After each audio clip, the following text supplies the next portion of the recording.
Dans l'épisode du podcast Kuboka aujourd'hui, le journaliste, écrivain et chercheur français Patrick de Saint-Exupéry nous parle de son livre La Traversée, une odyssée au cœur de l'Afrique. L'auteur explique comment le gouvernement génocidaire a franchi la frontière de l'ex-Zaïre, aujourd'hui la République démocratique du Congo, avec la population civile ainsi que de militaires armés. L'auteur parle également de la théorie du double génocide depuis son apparition, quelques mois après le génocide commis contre les Tutsis au Rwanda en 1994.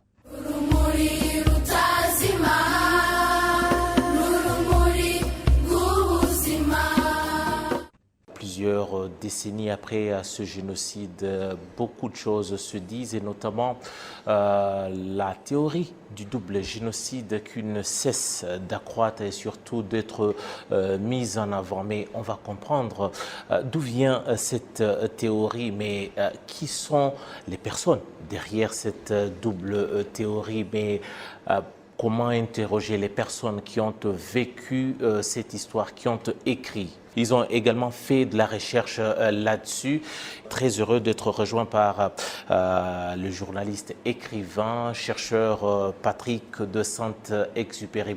Patrick, connu pour son franc-parler, il ne marche pas en tout cas avec sa langue dans la poche. Il a connu des zones de conflit au niveau de la région de Grand Lac. Il a également voyagé vers le Moyen-Orient où il a couvert certains conflits dans cette partie du monde. Mais nous sommes avec Patrick de Saint-Exupéry pour la publication de son ouvrage La Traversée, une odyssée au cœur de l'Afrique. C'est donc Patrick de Saint-Exupéry, c'est un ouvrage qui revient sur l'histoire du génocide commis contre les Tutsis, mais pas que sur la partie du Rwanda. C'est un ouvrage qui a la particularité de traverser la région des Grands Lacs où on dit ce qui s'est passé au Rwanda s'est exporté dans la région des Grands Lacs. Patrick, ça fait plusieurs décennies que vous avez déjà écrit sur le Rwanda, notamment vous avez écrit L'Inavouable et également l'autre tome qui est apparu, Les complices de l'Inavouable. Aujourd'hui, on s'est dit, Patrick qui revient encore sur le Rwanda, mais La Traversée, cet ouvrage, on se dit, Patrick réécrit l'histoire ou pourquoi revenir sur le chemin que déjà vous avez parcouru, que vous connaissiez déjà? Est-ce que c'est une manière de se remettre en cause plusieurs années après, de se dire, est-ce que peut-être y a-t-il des choses que j'ai omis? D'abord, ce n'est pas tout à fait réécrire l'histoire.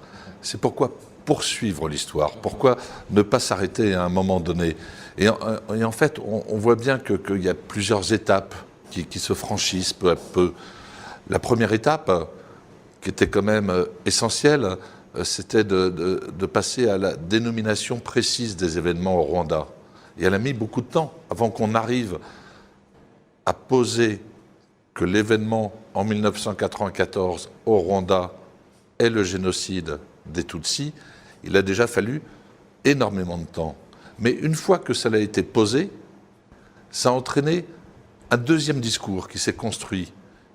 D'accord, il y a eu le génocide des Tutsis, mais il y en a eu un deuxième. Il y en a eu un deuxième.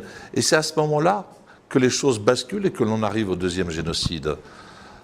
Alors cette théorie du deuxième génocide, du double génocide, moi je l'ai vu apparaître en novembre 1994, donc quelques mois après la fin du génocide des Tutsis, lors d'un sommet France-Afrique où François Mitterrand, le chef de l'État français à l'époque, parle des génocides. Et je lui pose la question, mais... C'est du fameux sommet de Biarritz. Absolument. Avec notamment la participation de l'ex-président Mobutu, qui était un des grands invités, en tout cas, du sommet. C'était même l'invité d'honneur à l'époque, en novembre 1994, à ce sommet de Biarritz. le maréchal Mobutu était l'invité d'honneur. Il s'agissait de réhabiliter la figure de Mobutu sur la scène internationale. Et Paris parrainait le retour de Mobutu sur la scène. Et dans ce cadre-là, le Rwanda n'avait pas été invité. Les nouvelles autorités rwandaises n'avaient pas été invitées. Et François Mitterrand fait un discours de clôture un peu de ce sommet. Et dans la mention écrite de ce discours, il parle des génocides. Au pluriel. Au pluriel. Et à l'oral, il dit le génocide. Et donc, j'interroge le président français. Je lui demande, Monsieur le Président, quelle est la bonne version? Les génocides ou le génocide? Et François Mitterrand a énormément de difficultés à répondre. Il commence à répondre une première fois, il n'arrive pas à élaborer sa réponse. Puis il fait une deuxième tentative, une troisième, et à la quatrième tentative, il dit, mais pourquoi vous pensez que le génocide s'arrêtait après la victoire des Tutsis? Et quelle était la nature du génocide? Est-ce que c'était un génocide des Hutus contre les Tutsis ou des Tutsis contre les Hutus? Et on voit à ce moment-là le chef de l'État français, en personne, introduire cette théorie du double génocide. Et ce qui est extrêmement surprenant, c'est qu'à l'époque, rien ne permet de poser cette théorie. Il n'y a pas de fait.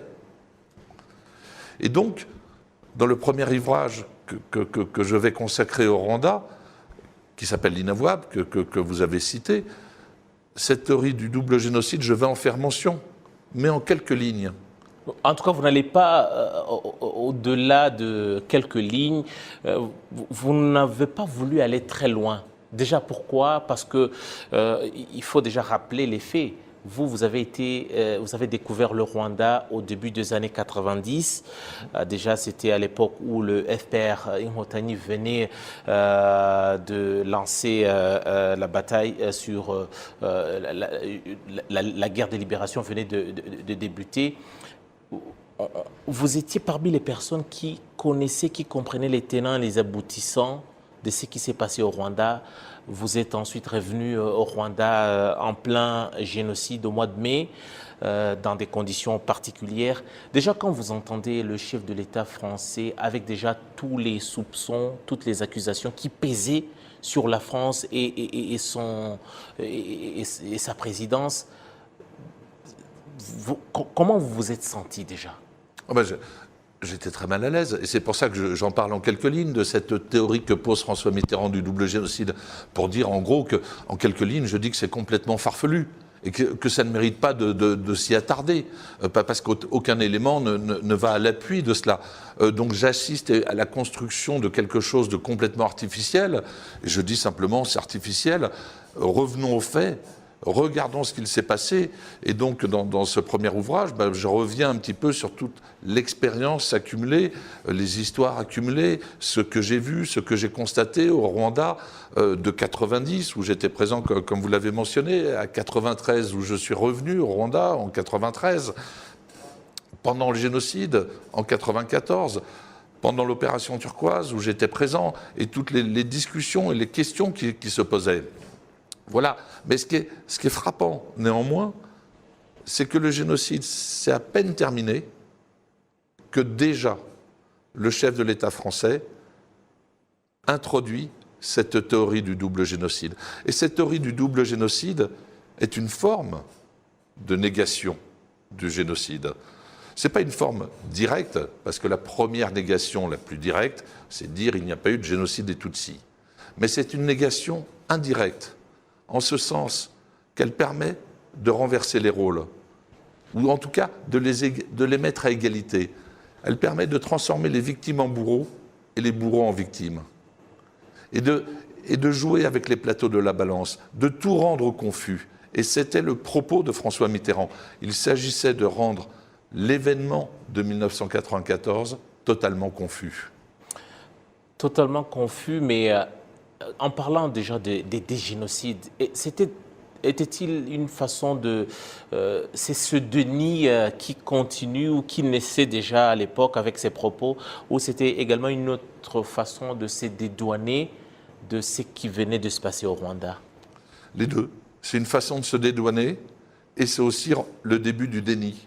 Le déni permet de se dédouaner. Vous savez, c'est comme vous avez un poisson dans une mare et puis vous remuez l'eau tout autour et puis l'eau devient trouble et on ne voit plus rien. Et vraiment, on ne voit plus rien. On ne voit plus l'objet au milieu de la mare. C'est exactement ce que fait François Mitterrand avec cette théorie du double génocide. Il remuait l'eau et plus personne ne voit rien, plus personne ne comprend rien. Et ce qui est absolument paradoxal. Moins on voit les responsabilités, moins on reconnaît les responsabilités des uns des autres. Ben oui. Évidemment, plus on obscurcit les choses, plus on les rend complexes, plus on introduit de variables, plus on vient sous-entendre que oui, mais c'est pas tout à fait ça parce que ça pourrait, et puis aussi et ceci et cela, eh ben, les choses deviennent incompréhensibles. Et c'était l'objet affiché, enfin pas affiché, mais c'était l'objet du propos de François Mitterrand. Et ce propos-là va être repris et amplifié pendant des années et des années. Déjà parce qu'on parle du Zaïre, nous sommes, vous parlez de 94 au mois de novembre, c'est le sommet France-Afrique, mais quelques mois auparavant, c'était vers le mois de juillet, vous parlez de 2 millions de personnes qui traversent vers la RDC ou l'ex-Zaïre, la partie est notamment à Goma, avec la population civile, mais également c'est tout un mélange des hommes armés avec tous les attributs de l'État qu'on a vus. Vous vous êtes dit, vous vous êtes redouté, vous avez senti que ce qui venait de se passer comme génocide avec la traversée, quelque part déjà dans votre narration, vous voyez quelque chose de pire ou d'encore tranchant arriver devant? Ce que je constate à ce moment-là, c'est... J'ai vu le génocide. Je suis, sans le faire exprès, en partie rentré dans ce monde du génocide. Et je ne l'ai pas fait exprès. Mais je dis en partie, parce que je ne suis pas rwandais. Donc j'avais un pied dans ce monde du génocide, et puis aussi un pied dans mon monde à moi, quoi, le pays où je vis, enfin voilà. Donc j'étais dans une drôle de position, vous voyez, une position un peu compliquée à tenir, un peu instable, parce que vous avez un pied dans chaque monde. Et ces deux mondes, le monde de la normalité et le monde du génocide, sont deux mondes inconciliables. Parce que le monde du génocide, c'est un monde extrêmement logique, si on accepte un certain nombre de postulats. Après, tout devient logique. Mais dans le monde de la normalité, le monde du génocide apparaît comme une folie. Alors que tout est logique dans cet univers du génocide. Et lorsque apparaissent les camps, lorsqu'arrivent les camps, moi je suis frappé parce que je vois tous les regards se déplacer du Rwanda, où vient de se dérouler le génocide. Il se poursuit même encore un peu, et tous les regards du monde se déplacent du Rwanda au camp, à Goma. Et pourquoi? Parce qu'il n'y a plus de parole au Rwanda. Il y a très peu de témoins. Il y a très peu de gens qui racontent. C'est un pays vide. Vide. Les maisons n'ont plus de toit, il n'y a plus de voitures à l'époque, il n'y a plus de machines à écrire, il n'y a plus rien, quoi. Les gens qui sont partis dans les camps ont transporté le pays. C'est 2 millions de personnes, c'est une estimation parce qu'on n'a pas de chiffre précis, mais c'est autour de 2 millions de personnes. Et ces 2 millions de personnes qui ont fui vers le Zaïre, à l'époque le Congo, aujourd'hui, sont partis en emportant littéralement le pays. Et ces 2 millions de personnes parlent. Et oui, elles sont vivantes, elles parlent. Et à côté, au Rwanda, il reste encore des personnes qui sont vivantes, mais qui ont énormément de mal à parler.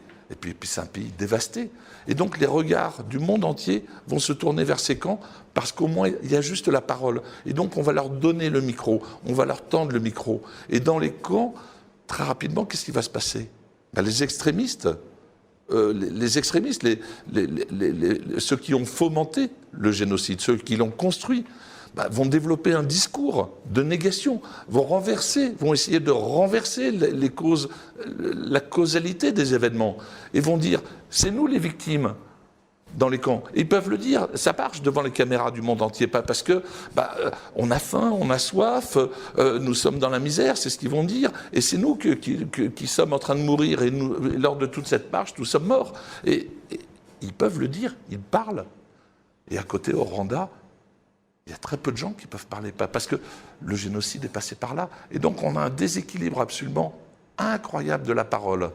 C'est donc des gens qui se posent en victime tout en faisant un trait sur ce qui venait de se passer en face au Rwanda et leurs responsabilités. Mais avant peut-être d'aller un peu plus loin, il y a déjà dans vos... la réponse. Ces gens, ces 2 millions de personnes, ils n'arrivent pas au Congo par hasard. Il y a tout un protocole. Vous décrivez tout un protocole, un corridor dit humanitaire. Déjà, vous allez nous dire, parce que vous n'êtes pas d'accord avec cette appellation humanitaire, c'est un corridor organisé par la France. Donc, c'est des choses à travers l'opération turquoise que vous avez déjà vécue dans la partie des Kibuye. Nous sommes vers le sud-ouest du Rwanda. Ah oui, ces gens-là, ces 2 millions de personnes-là, n'arrivent pas par hasard au Zaïre, au Congo. C'est quelque chose, c'est un mouvement qui est organisé par l'appareil du génocide, par les responsables du génocide. Comment l'organise-t-il? Avec Radio Mille Collines, qui leur donne l'instruction de partir vers le Congo, de fuir vers le Congo.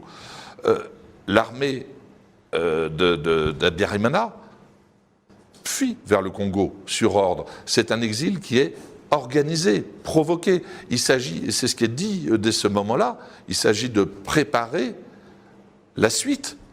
C'est-à-dire, c'est une défaite, mais nous n'avons pas perdu la guerre. Nous allons la poursuivre, mais du Zaïre, du Congo, pour, et c'est les mots qui sont utilisés à l'époque, finir le travail, finir le génocide.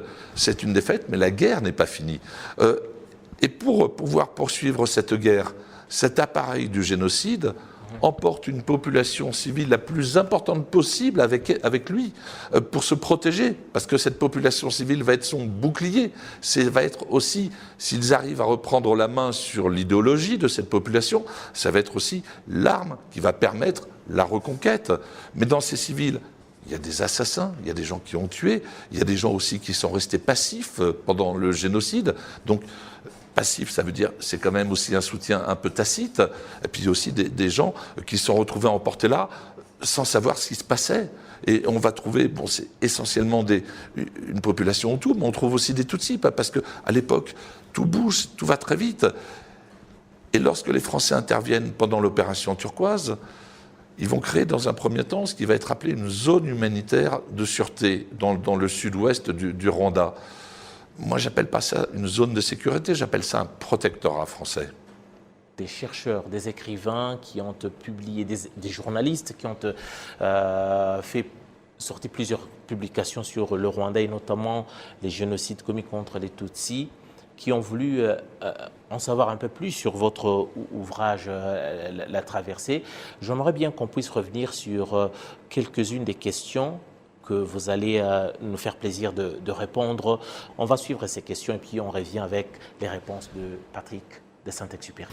En élargissant l'angle qui vaut pour vous deux, je dirais, c'est que ton travail, Patrick, et aussi de l'éditeur, et ce que ça nous amène dans l'actualité aujourd'hui, jette un pavé dans la mare de cette image de mission civilisatrice que l'Occident s'est donnée depuis 500 ans, pratiquement. Et évidemment, ce qui s'est passé en 1994 et l'après 1994, et ce que vous mettez en exergue, et toutes les je dirais les pierres que vous recevez en faisant cela, donc remet en question cette image. Je veux dire, est-ce que justement tout ça aussi, ça ne fait pas partie des problèmes que vous encourez? Et est-ce que ça passe? Est-ce que la jeunesse, justement, peut se pencher à un certain moment de se demander, est-ce que au fond on est qui on est? C'était une excellente question.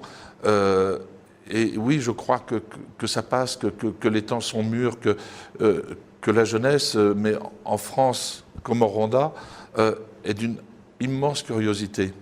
Et que l'histoire n'est pas quelque chose qui se transmet de manière automatique. C'est pas un héritage comme ça qui tombe du ciel et sur les épaules des uns et des autres. Ensuite, ça ne bouge plus. L'histoire demande à être questionnée, demande à être interrogée de manière honnête. Et sur cette idée entre guillemets, de mission civilisatrice de l'Europe, on constate quand même que depuis de nombreuses années, il y a des vraies remises en cause et il y a des vraies interrogations aussi. À un moment donné, dans la traversée, je cite juste un petit extrait. Je suis dans un train entre Kisangani et Ubundu, et puis ça va très lentement, et donc j'écoute un podcast que j'avais sur mon téléphone, qui est une émission historique à la radio française, et le commentateur parle à l'époque des croisés, donc des chrétiens qui allaient libérer l'Orient. Voilà, de l'islam. À l'époque des croisés, les chevaliers croisés avaient le droit, étaient cannibales, étaient anthropophages. Pourquoi? Parce que leur ennemi, les musulmans, étaient considérés comme des infidèles. Donc ils n'étaient pas des hommes.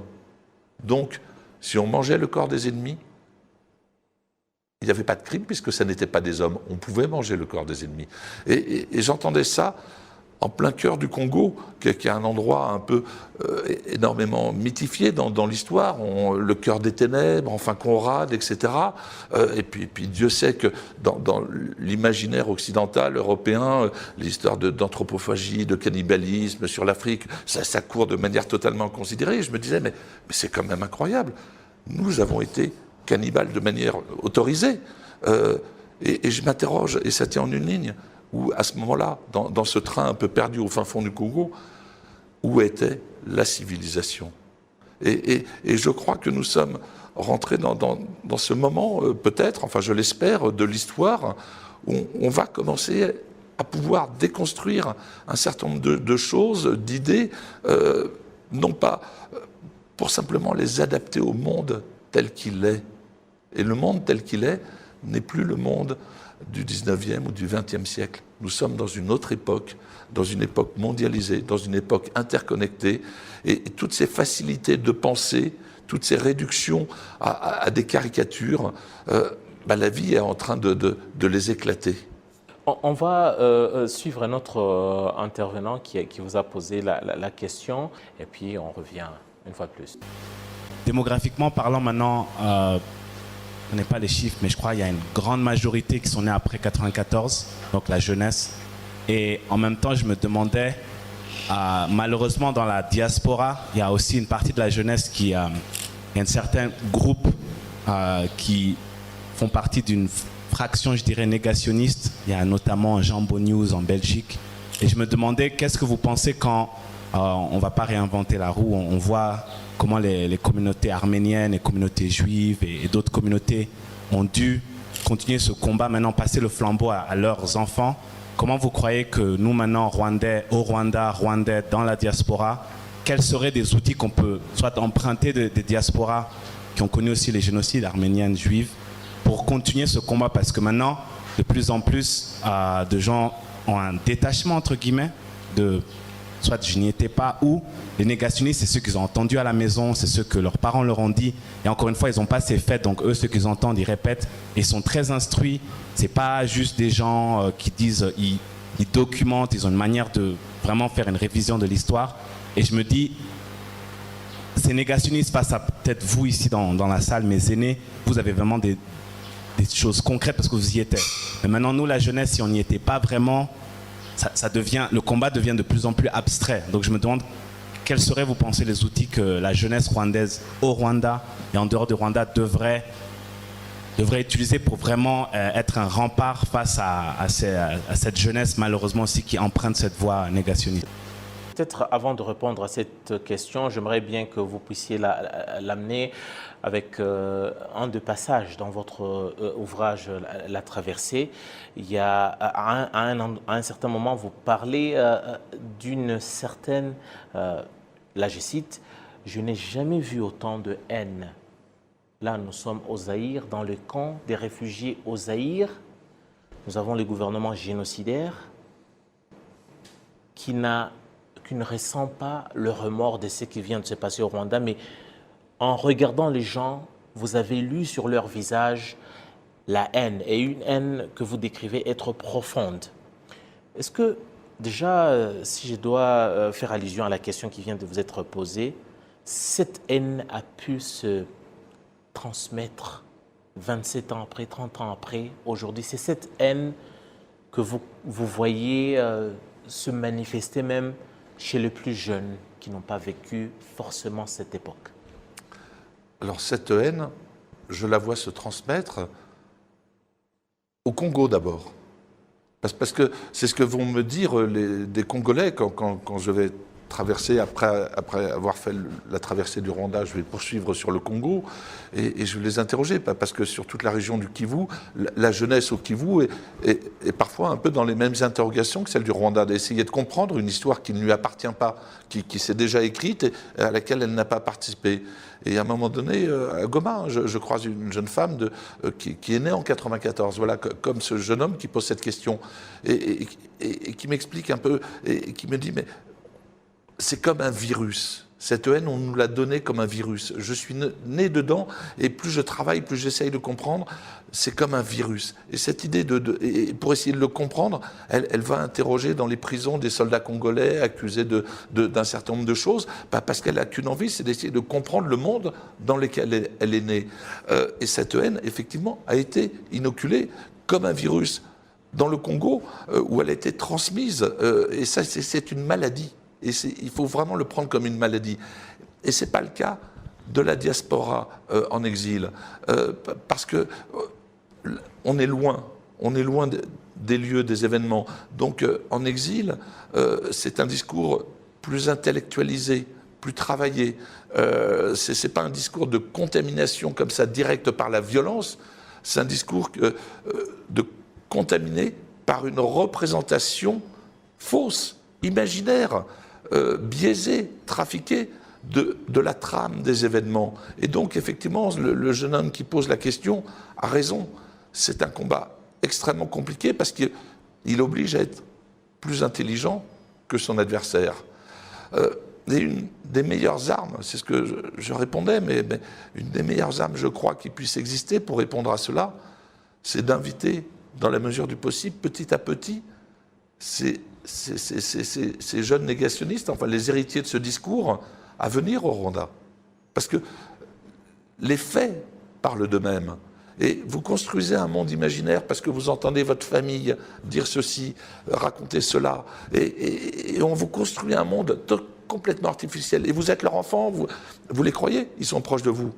Mais en même temps, pour faire saisir que c'est un monde artificiel, la réalité, il faut se confronter à la réalité. Donc il faut à un moment donné qu'ils puissent, dans l'absolu, venir discuter ici. De la même manière que lorsque on essaye de construire cette idée d'un double génocide, où à un moment, vous le mentionniez, je doutais, je vacillais, je me disais, mais j'en sais rien, je voyais de plus en plus d'intellectuels, de chercheurs, de personnalités politiques accréditer cette thèse-là. Je me disais, mais est-ce que je me serais trompé?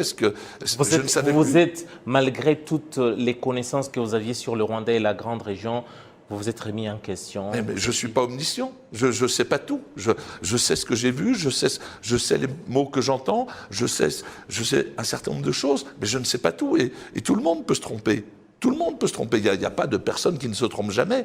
Et donc, à force d'entendre répéter ce discours martelé par des personnalités extrêmement différentes, extrêmement affirmatives, qui proclament « voilà ce qui s'est passé », je me suis dit « mais non, c'est pas possible, il y a quelque chose ». Donc, je vais y aller.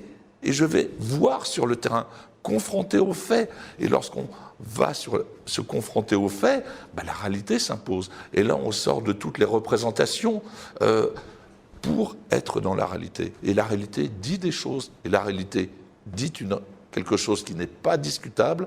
Il y a eu un génocide. Le génocide des Tutsis. Le seul.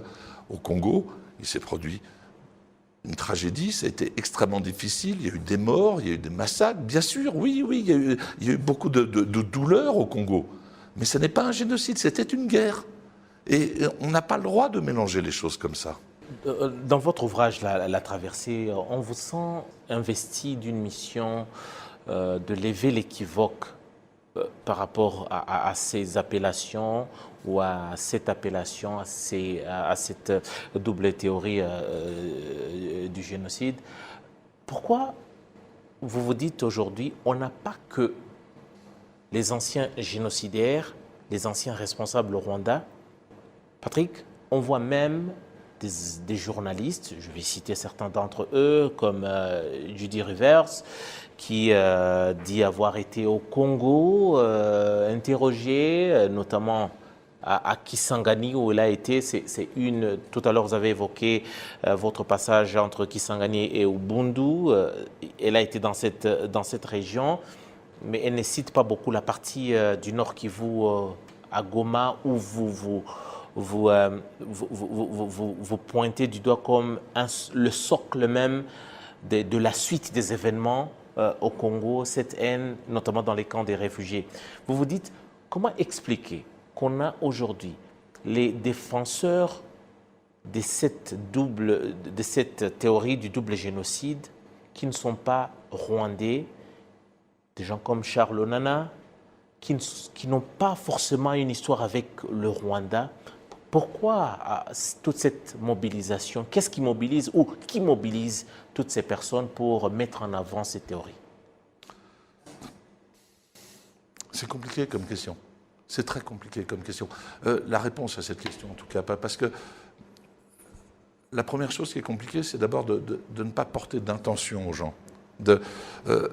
Parce que lorsqu'on rentre dans le discours d'intention, ça devient une discussion absolument impossible. Moi, tout ce que je peux dire, c'est que ces gens-là tiennent leur discours. Mais je sais que ce n'est pas un discours de vérité, que ce n'est pas un discours sur les faits, que ce sont à chaque fois des constructions, que ce sont des gens qui... Vous savez, un génocide, ça provoque une première réaction immédiate, chez tout le monde, chez ceux qui regardent, pas les principaux concernés, hein, les observateurs. Mais dans les observateurs autour.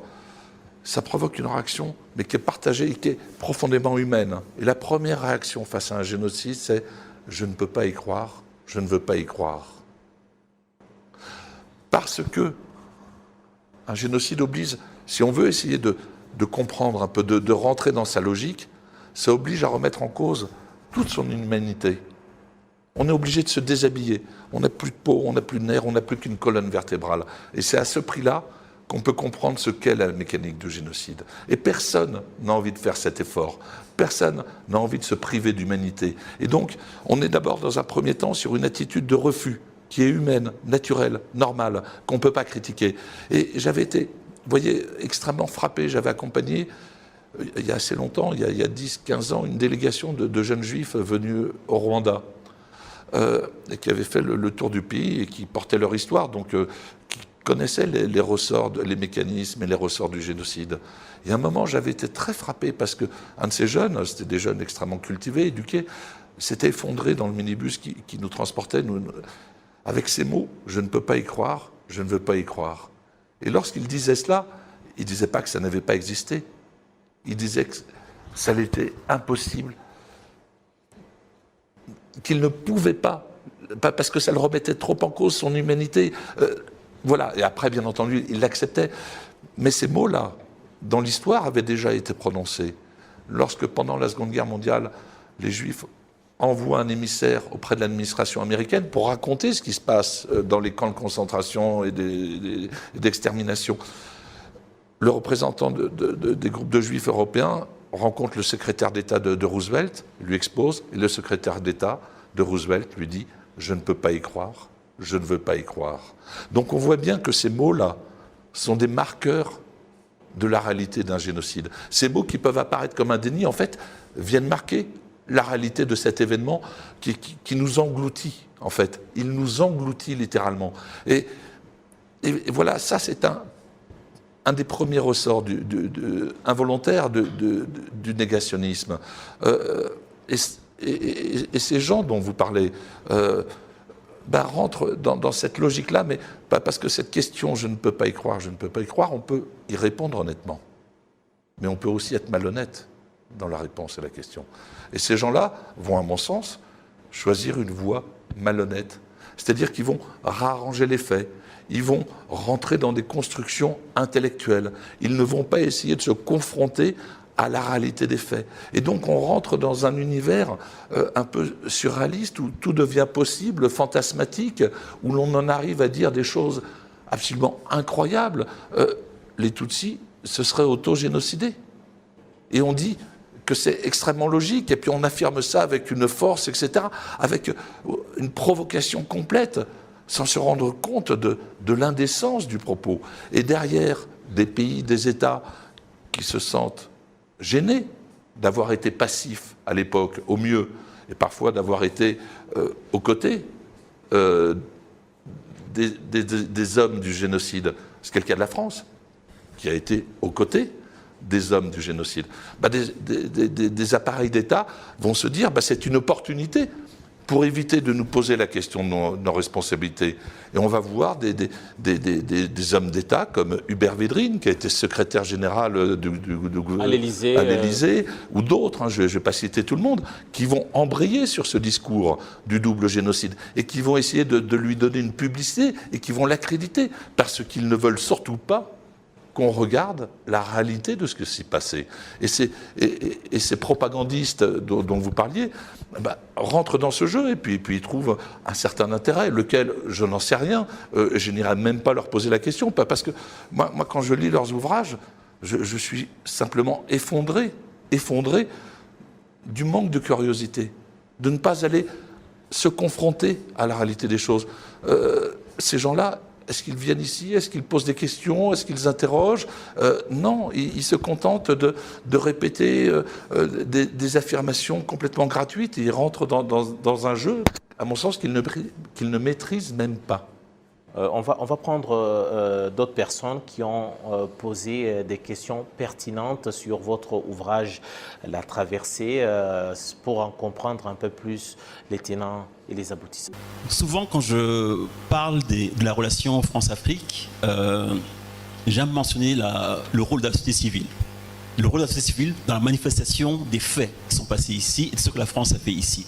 Mais quand je dis ça, en général, j'ai vraiment en tête Patrick. La série d'articles qui est sortie en 98 était un tonnerre pour moi. Je n'en revenais pas.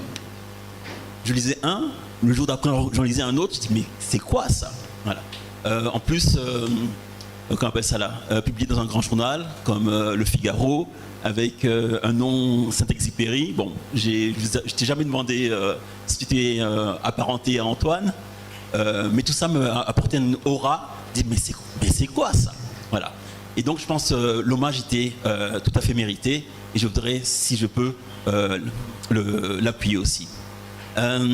Maintenant, par rapport à la question du nombre des interviews ou des personnes qui sont interviewées dans le livre que tu as produit, je pense qu'il ne faut pas faire du quantitativiste étroit.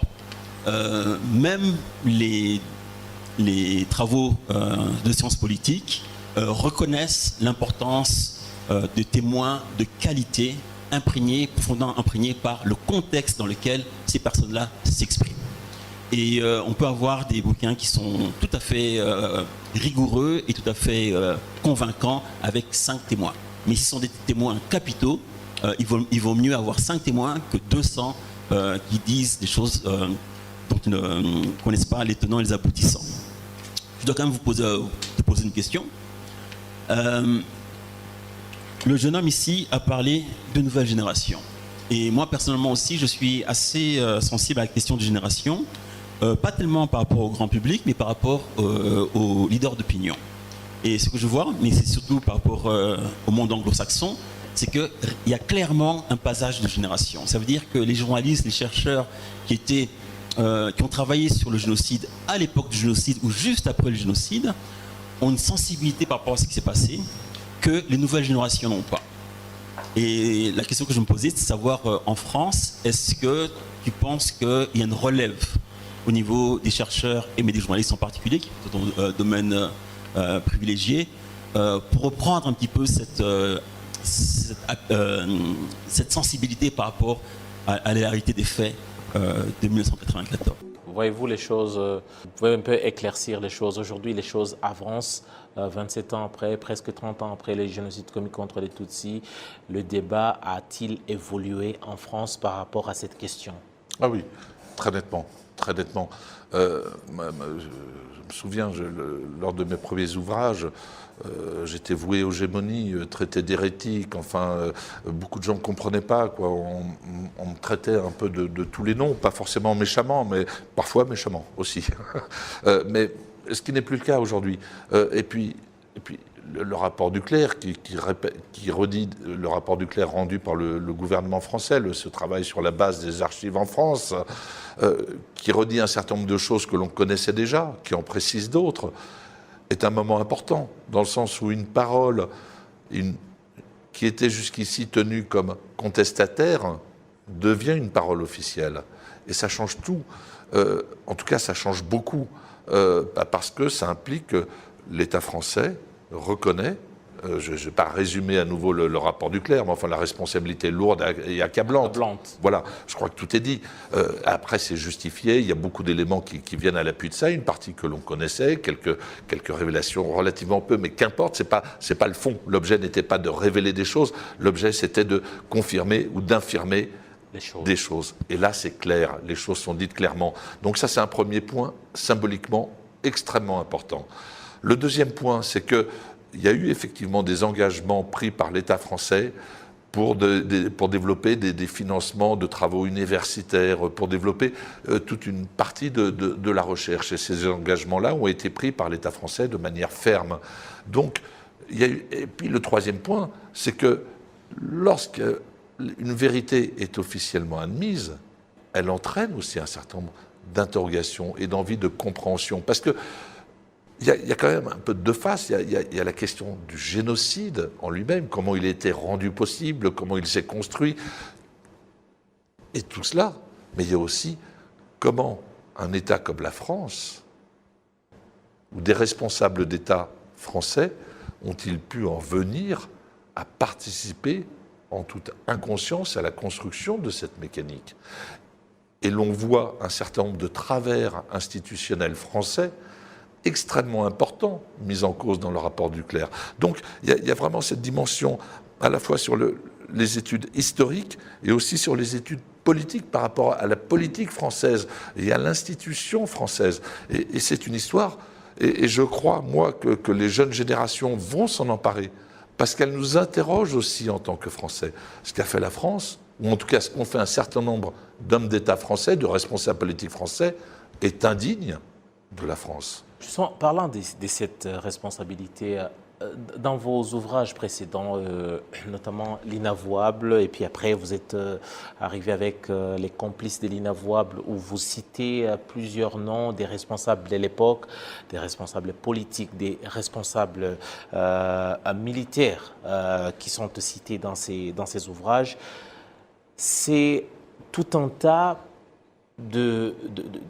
d'arguments et de précisions pour montrer les responsabilités des uns des autres. Déjà, également le côté financement du gouvernement génocidaire que vous mentionnez dans vos œuvres. Mais dans l'ouvrage La Traversée, il y a quelque chose de très important que vous dites. La France a financé le génocide au Rwanda, mais la France a également aidé la communauté internationale à financer le gouvernement génocidaire dans les camps des réfugiés. Oui. C'est dans votre ouvrage. Oui, non. C'est simple, un certain nombre de... Je vais le formuler très simplement, parce qu'un certain nombre de responsables de l'État français ont collaboré avec l'appareil du génocide, avant le génocide, pendant le génocide et après le génocide. Et la partie, et l'histoire congolaise, ces années 1996-1997, où l'on voit qui est un peu la scène de théâtre, où l'on crée cette espèce de fantasmagorie du deuxième génocide, Paris est toujours actif. Paris est toujours à l'appui des extrémistes qui ont conçu le génocide. Et Paris est non seulement à l'appui des extrémistes qui ont conçu le génocide, mais aussi à l'appui du maréchal Mobutu, qui est l'allié de ces extrémistes du génocide. Et donc, le rôle de la France ne disparaît pas à la fin 1994. Il se poursuit dans le temps. Et il va se poursuivre encore dans le temps au travers du déni. Lorsque, je l'ai mentionné tout à l'heure, mais lorsqu'un homme comme Hubert Védrine poursuit ce discours du double génocide, essaye de l'accréditer, cite tous les auteurs négationnistes sur les plateaux de télévision en disant voilà, ce sont des sommités, des références, c'est eux qui disent la réalité, les bras vous en tombent. Et cette continuité dans le temps est absolument stupéfiante. Et là, je parle pour moi, mais je pense ne pas être le seul dans cette position-là. D'abord, il y a beaucoup de gens qui ont travaillé sur le Rwanda de Français, qui se sont engagés, qui ont voulu dire un certain nombre de choses. Et puis, quand je disais tout à l'heure que cette politique-là est indigne, je ne pense pas être le seul en France à défendre ce point de vue. Je pense que les Français, eux, on ne leur a pas dit. C'était une politique secrète. On leur a caché tout cet engagement. Et ils sont en train de réaliser ce qui s'est passé. Ils ne seront pas d'accord. Ils ne sont pas d'accord avec ça. Ça n'est pas possible. C'est un État qui est devenu fou. C'est un appareil d'État. C'est l'Élysée qui est rentré dans une politique complètement folle et incontrôlée. C'est ça la réalité des choses. Et lorsqu'on le formule comme ça nous interroge, nous, Français, mais comment avons-nous pu laisser cet État partir dans cette dérive sans même le savoir? Nous sommes un pays ancien avec une longue histoire et nous avons failli. Il faut le dire très simplement, nous avons failli. Et on ne peut pas avancer si on ne reconnaît pas les erreurs, si on ne reconnaît pas la faillite. Vous vous dites également que tout ce qu'on connaît 27 ans après, c'est parce qu'il y a des gens comme Hubert Védrine qui ne veulent pas regarder la réalité en face ou qui orchestrent des choses pour empêcher même à ceux-là qui veulent prendre du courage pour dire la vérité. Est-ce que ça va avancer tant que cette attitude est observée chez eux? Alors, en réalité, le nom qui revient le plus souvent, c'est François Mitterrand. Simplement, François Mitterrand est mort et Hubert Védrine a endossé son héritage. Mais lorsque Hubert Védrine parle, il ne parle que pour défendre François Mitterrand. Donc le nom qui revient le plus souvent, c'est celui du président François Mitterrand. Mais Hubert Védrine a endossé cet héritage. Et ça l'a conduit à prendre des positions absolument surréalistes. Et il faut bien comprendre que Hubert Védrine n'a pas de légitimité, au sens où cet homme-là est un apparatchik. C'est un apparatchik de l'appareil d'État, mais il n'a jamais été élu en France. Il ne s'est jamais présenté à un scrutin.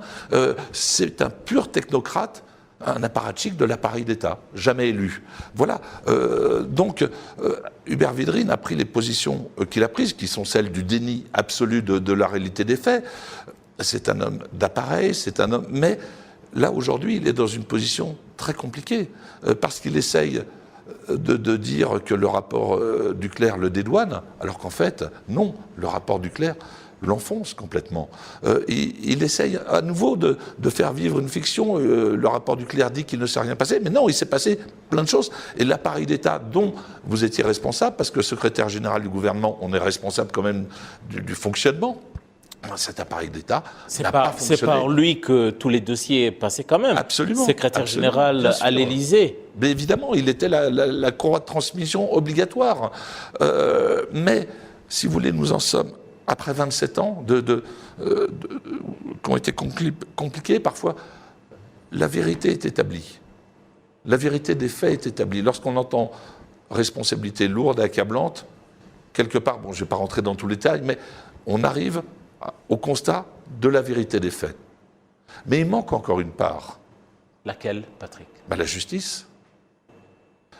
Établir la vérité des faits, ça n'est pas encore la justice. Là-dessus, peut-être vous avancez sur l'une de mes dernières questions. Il y a eu le rapport Duclerc qui est sorti et quelques semaines après, on a eu le rapport Muse qui était sorti du côté du Rwanda. Et les deux rapports vont dans le même sens pour dire que enfin, les gens voient les choses dans une même direction. Est-ce que les responsables ne vont pas se cacher à la limite derrière des rapports en oubliant que s'il y a responsabilité, c'est que des gens doivent répondre?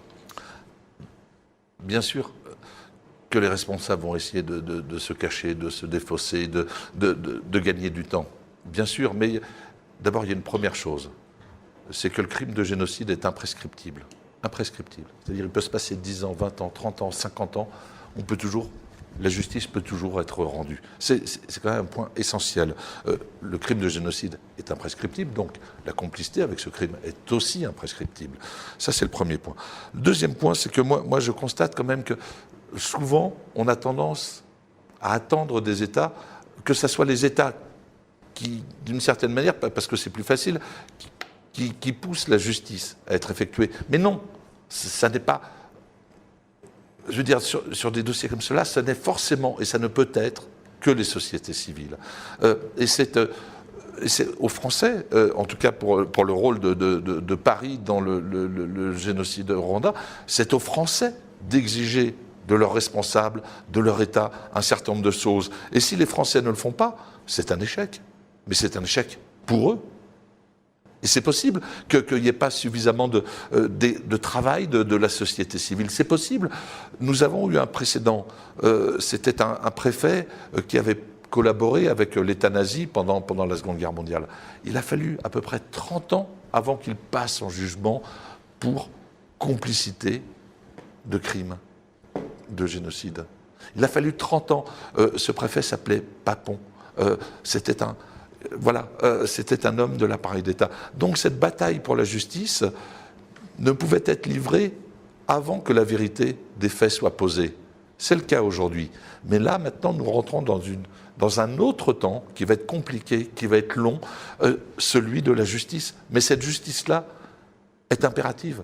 Quand bien même elle serait symbolique, il faut qu'il y ait une justice ou des mesures de justice. On ne peut pas considérer que des responsables politiques ou militaires aient pu collaborer, quand bien même au nom de l'aveuglement ou d'excuses un petit peu discutables, et que ça ne mérite pas une sanction à un moment donné, même si elle est symbolique, mais il faut dire les choses, et les choses doivent être posées. C'est un impératif pour tout le monde.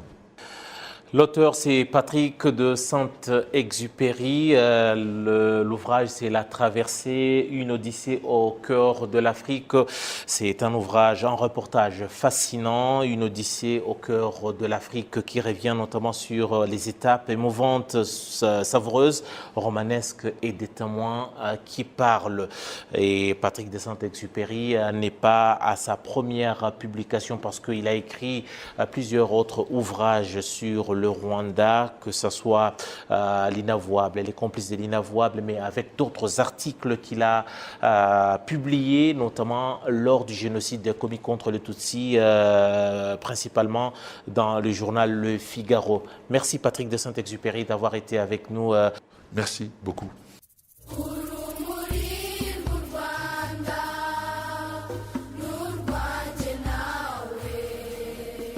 Merci d'avoir écouté ce nouvel épisode du podcast Kwibuka. Comme toujours, assurez-vous de nous laisser un commentaire sur ce que vous avez aimé sur le podcast et partagez-le avec d'autres personnes qui seraient bien intéressées à l'écouter. Intéressées à l'écouter. Intéressées à l'écouter. Intéressées à l'écouter. Intéressées à l'écouter. Intéressées à l'écouter.